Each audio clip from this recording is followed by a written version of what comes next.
Ang mga Batanggenyo ay binubuo ng mga Tagalog pero meron ding mangilan-ngilang Bicolano, Bisaya, Kapampangan, Pangasinense at Ilocano. Kilala ang mga Batanggenyo sa kanilang pananalita. Sinasabing ang dialekto nila ay di nalalayo sa lengguwahe ng mga Tagalog nung bago pa dumating ang mga Kastila.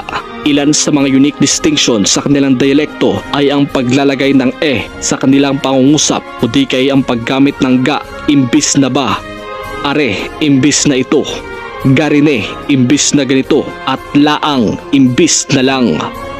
Ilan naman sa kilalang Batanggenyo ay sina Apolinario Mabini, tinaguriang utak ng himagsikan at ang unang Prime Minister ng bansa. Miguel Malvar, General noong panahon ng himagsikan. Jose P. Laurel, ang tanging presidente ng Pilipinas noong panahon ng Hapon.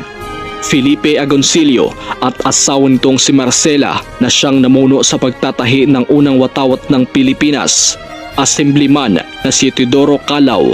Maria Orosa na isang lesser-known war heroes noong World War II dahil sa kanyang naimbentong masustansyang pagkain na nakatulong sa mga Pilipinong maiwasan ang kagutuman. Siya din ang inventor ng banana ketchup. Volleyball player na si Eliza Valdez at basketball player na si L.A. Tenorio. Mga aktor at aktres na sina Ugi Alcacid, Ay de las Alas, Sanjo Marudo at Leo Martinez.